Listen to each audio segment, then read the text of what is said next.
It's no surprise that Real Madrid is through to the next round, to the round of 16 of the Champions League. Absolutely no surprise there.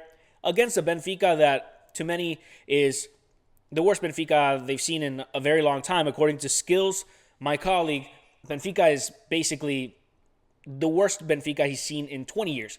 So that just gives you an example. And, by the grace of God, by the grace of the universe, Benfica was able to book a spot in that final 24 from that league phase, that last league phase match versus Real Madrid, where their goalkeeper needed to score at the last minute, in added time, basically, that header to make sure that they were 2 goals up and make sure to make it to the next round. And of course, they draw Real Madrid once again, a Real Madrid that honestly didn't seem so troubled.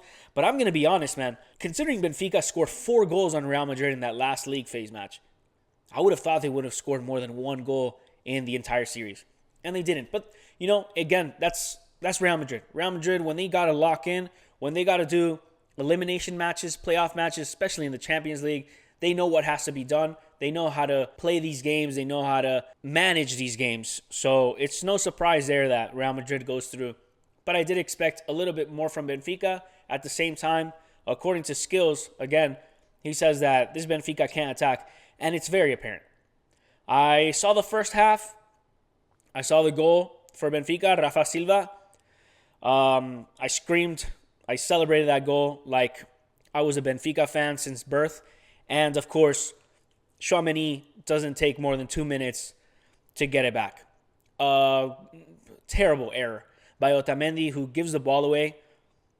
It's just, at that moment, you see, it's just, there's the quality, man. And it sucks that it's Otamendi, because Otamendi, world champ, showing it off to Vinny, but then you give away a ball like that, bro, and it causes a goal. The way he was angry after that goal, the way he was basically shouting at the world, I hope that he's blaming himself, because it was absolutely 100% his fault. He gives the ball away to the midfield.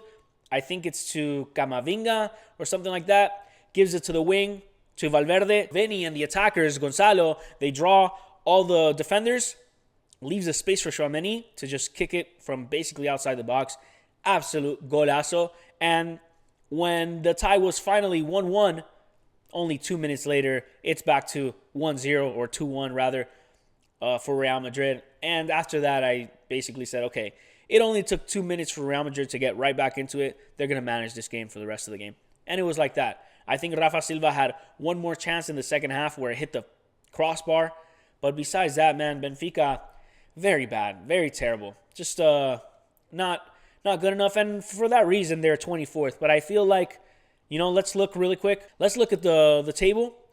And let's really analyze really quick who I think from the bottom could have maybe given this team more to fight for. I think Napoli could have given more to fight for than Benfica. Maybe Marseille.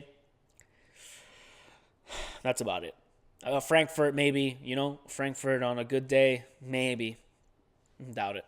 But yeah. And then it was either Benfica or Bodo Glimt. Bodo Glimt, who ends up eliminating Inter Milan, which is crazy because Inter Milan, we're talking about the finalists of last season's Champions League and runner-up, obviously. For me, in my opinion, and I think in most people's opinion, Barca should have been in that final instead of Inter. But it was Barca's own fault with 2 minutes left not being able to manage a 1-goal lead and just giving it away at the last minute, basically, and then giving another one away in extra time, and that's how they went. But Bodo Glimt would have been a way better rival against Real Madrid. And for that reason, Real Madrid goes to the next round, because that's my point today.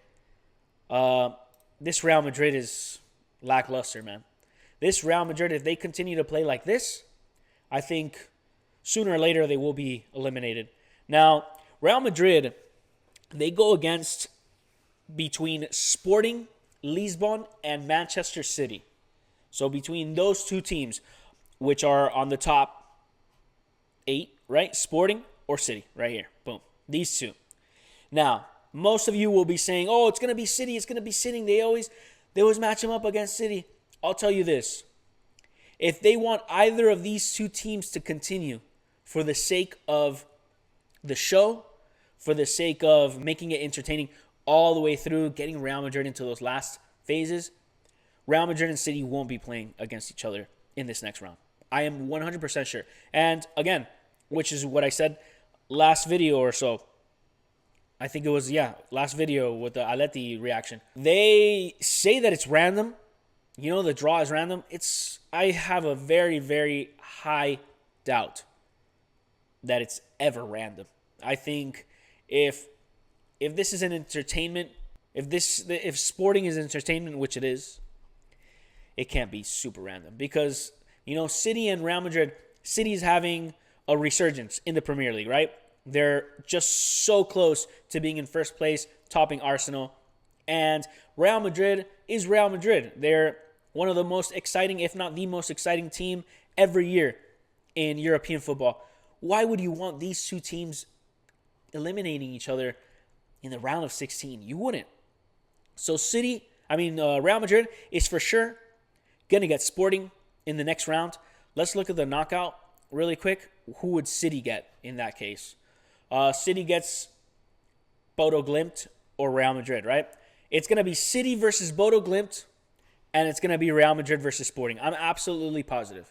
Now, against City, I think City takes the tie. Against Sporting, because they're not a heavy favorite, because they're not a giant, there probably going to be some type of controversy.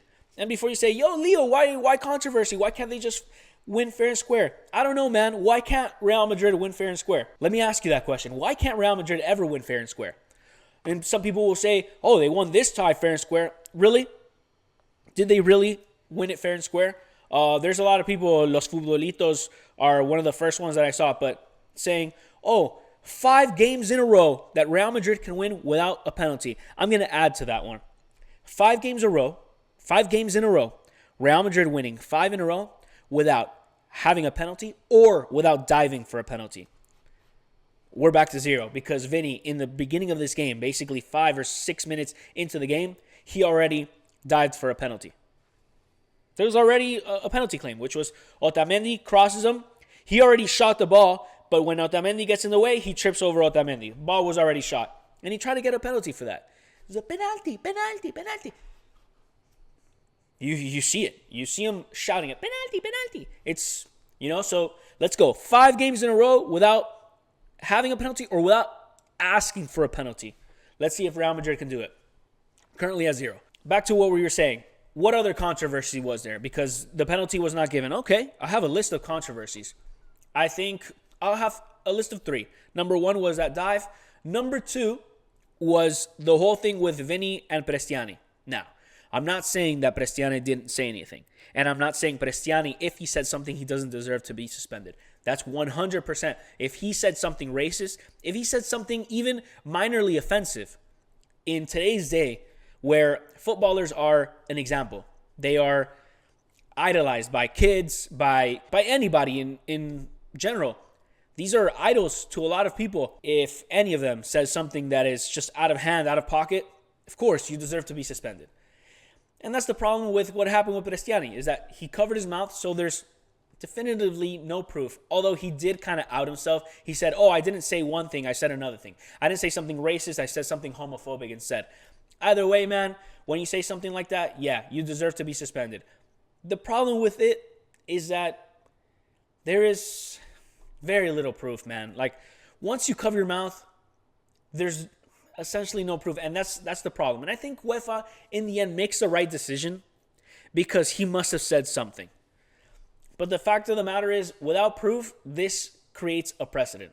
This creates a precedent that if I go and I cover my mouth and I say something, I can just be accused and I can get kicked out of the game. Prestiani was one of, if not the most dangerous player on Benfica, and they were without him.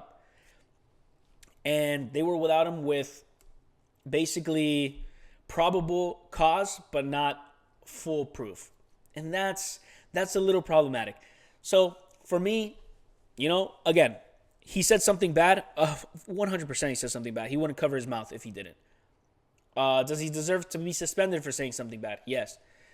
But can we do this? Can we really assume and make a crucial decision to not have him in that game for that reason. And part of the reason was he was going to go to the Bernabeu. And it was going to be a hostile atmosphere. Trust me. Prestiani, coming from Vélez, coming from the town that he comes from in Argentina, Real Madrid's stadium was going to be Disneyland for Prestiani. That wasn't going to be a problem. But either way, you get rid of Benfica's best player. Not only that, you get rid of Benfica's best weapon, which is their coach, their head coach. Jose Mourinho receives 2 yellow cards in the first leg in Portugal so that he doesn't have to come back to the Bernabeu and do his coaching masterclass. Those are 3 reasons I gave you just now why Real Madrid leaves this game being heavily favored, being benefited, and it ends up being a controversial tie. Of course, right off the bat, first round, not even first round, preliminary first round. So the wild card, the playoff. So already Real Madrid with their Real Madrid things. So get me in the comments if you agree. Get me in the comments if you don't agree. Let's talk a little bit about the players, a little bit about the game. So in Real Madrid, Courtois, absolutely excellent game by Courtois. It says he has 1 save only? 4 saves, my bad. So 4 saves by Courtois and really crucial saves, especially half of them for sure crucial. And Courtois continues to be the reason why Real Madrid is not a total disaster every single game. Because Courtois, in games where Real Madrid should lose, Courtois saves them with a tie. Or in games that Real Madrid should tie, he saves them with a win. And it's just like that. Courtois is literally the most important player on this team. More important than Vinny, more important than Mbappe. Because there are days where Vinny and Mbappe are shut down, but Courtois is never shut down. Courtois makes miraculous saves every single game. Asensio leaves the game injured, very crucially injured, with a brace on his neck. Apparently he's okay, but, hoping, wishing for a speedy recovery for the person, for the player, obviously, but not for the Real Madrid defender. If it's up to me, the Real Madrid defender, they play with Tchouaméni and Arda Güler in the defense, if it's up to me. Being honest. Carreras continues to be solid, although Carreras kind of leaves his mark in the first goal for Benfica. Although it's Asensio and Trent, if I'm not mistaken, or Asensio and Valverde that keep the player onside when the cross goes through. Asensio tries to save it.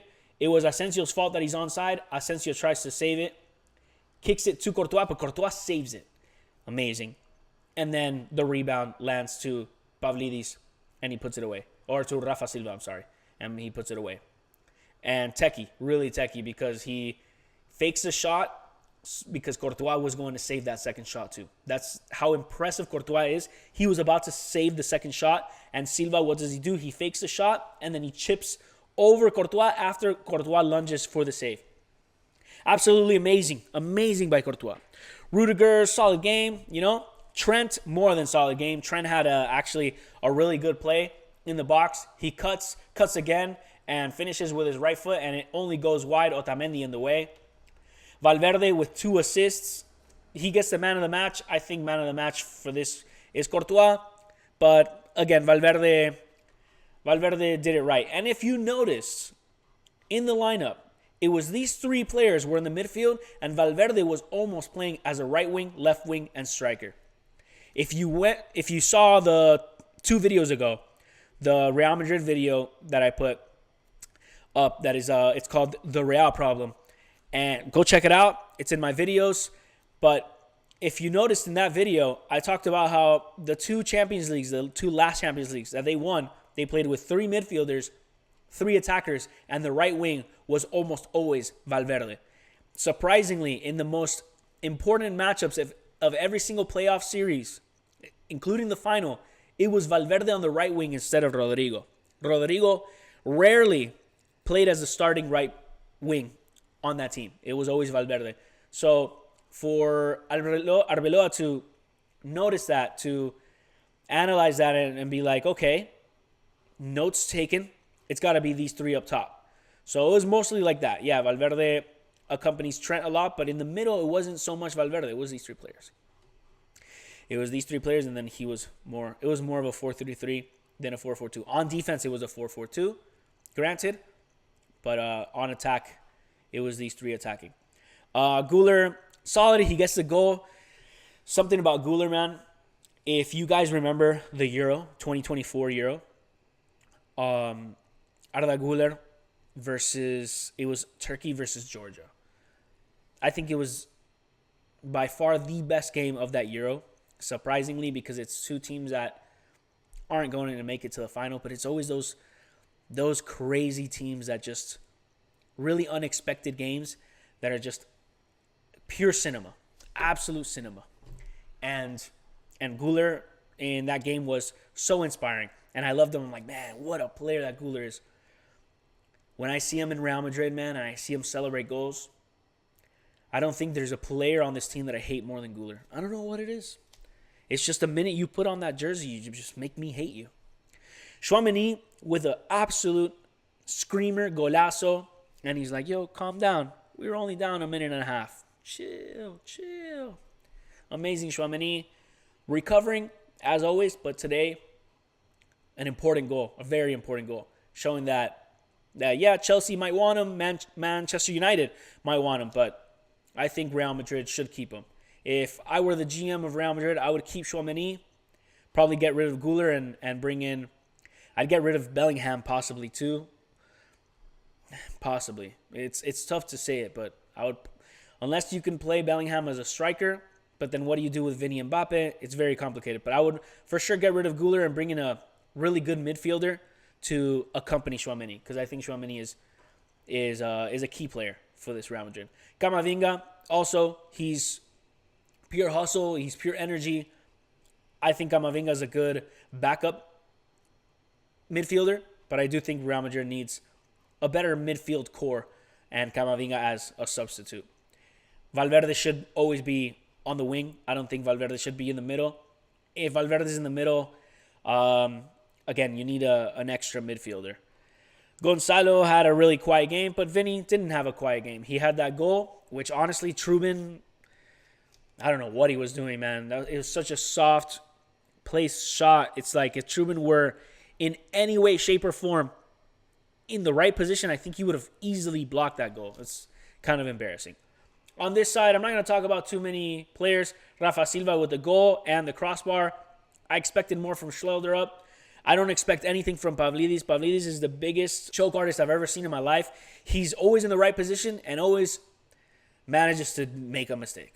Always manages to do that last part of the play, always manages to mess that up. It's so frustrating. If I'm Benfica, dude, I try to get Darwin back or something, man. Get him out of Saudi Arabia and bring him back here. I would do that because Pavlidis is a disaster. Rios played on the wing for Prestiani. Again, Prestiani was kicked out of the game. Rios would be better here, in my opinion. But, oh well. And then Trubin was very bad, and Otamendi was, unfortunately, very bad. That's all I got, man. Let's check out the stats really quick, I guess. Real Madrid with more ball possession. For Real Madrid to have more ball possession than you, man, that just tells you everything you need to know about how bad the rival is, because Real Madrid is not a possession team. Any decent footballing team will have at least 50-50 against Real Madrid. So, and they got close. Let's see, first half more. Yeah, still. They didn't drop any way close to 50. Big chances, 2-2. Big chances, miss 1-1. Shots on target, almost the same stats, man. 14-12. But Real Madrid takes it, 2-1. It's just a shame, man. They got that one goal, and they did basically nothing else. That's so bad. That's so bad. But anyway, Real Madrid goes through, and let's look at this one last time to look at where Real Madrid is. Real Madrid's on this side of the board. Barca needs to be drawn on either side of the board. I think Barca will be drawn with PSG. I have a very good feeling that's going to happen. But then that will leave Chelsea with Newcastle. Does UEFA want two Premier League teams knocking each other out? Or would it be better to see PSG, Chelsea Barca, Newcastle. Again, I'm saying this as if they rig it, but like I said, I think they do rig it. So let's see what UEFA does. UEFA want excitement? Do they just want to knock one of these two out right off the bat? I wonder. I think this would be better, and then Barca can go against Newcastle. And I'm saying this as a Barca fan, but I'm also saying this as a football fan. Nah, as a football fan, I want these two. As a football fan, all bias aside, I want Barca versus PSG. I want one of them to be eliminated. Especially if I'm not a Barca or PSG fan, I'll be like, one of these go home, bro. Already. Let's just go. Drama. And then these two. How many Premier League teams do we need in the playoffs? Not too many, man. They can knock each other out. That'd be nice. And then here, if I'm UEFA, I don't want Real Madrid and City so early. It's more. If I can get a Real Madrid City final and put City on one side of the bracket, Real Madrid on the other side of the bracket, and watch them face off, I think that's more entertaining for the Champions League than just right off the bat, round of 16, Real Madrid City. Even though I think these two teams, didn't they eliminate each other in the playoffs last season? Let's look at that, actually. Let's look at that really quick. I want to see the knockouts. Where's City? City, damn, yeah, right off the bat, dude, in playoffs. Real Madrid, City in the playoffs. So basically, first round, one of these two teams was going to go home, and it was City. But it was a City that struggled last season. This season, they're a different City. I think this season, if they go against each other, I think City goes through. They already did play once, obviously. It was a 2-1 victory for City. So there you have it, guys. Get me on the comments, like the video, subscribe, and let me know what you think. Let me know who you want. Who do you want Real Madrid going against? Who do you want Barca going against? Who do you want anybody going against? Let me know what your favorite matchup or your preferred matchup would be for the next round. And I'll catch you on the next one. Peace.